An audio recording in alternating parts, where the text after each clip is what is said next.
هل البوابات الزمنية اللي احنا بنشوفها في أفلام الخيال حقيقية فعلا؟ الظاهرة دي اسمها ظاهرة الانتقال الآني، وفكرتها إنها بتنقلك من مكان لمكان في نفس اللحظة، حتى لو فرق المسافة ما بينهم قد مساحة الكون. طب هو مش المفروض إن أسرع شيء في الكون هو الضوء؟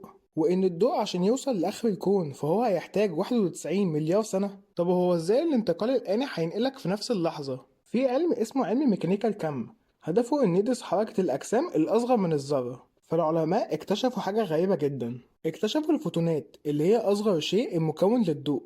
والغريب هنا إن العلماء لقوا إن الفوتونات دي لها وعي وبتتواصل مع بعضها في نفس اللحظة. يعني لو الفوتون الأولاني بيتحرك مع عقارب الساعة وإنت في اللحظة دي راقبته، ساعتها الفوتون الأولاني بيتواصل مع الفوتون التاني، وفي نفس اللحظة الفوتون التاني بيتحرك عكس عقارب الساعة، حتى لو المسافة ما بينهم قد مساحة الكون بحاله. النظرية دي اسمها نظرية التشابك الكمي، والكلام ده حقيقي وممكن تبحث عنه بنفسك. ظاهرة الانتقال الآني عشان تحصل فاحنا محتاجين ننقل كل ذرة في الجسم عن طريق جهاز بيرصد حركة الذرات، ويتم تحفيزه بمجال كهرومغناطيسية، وننقلها عن طريقة التشابك الكمي. الموضوع زي كأنك بتبعت رسالة واتساب عن طريق الواي فاي.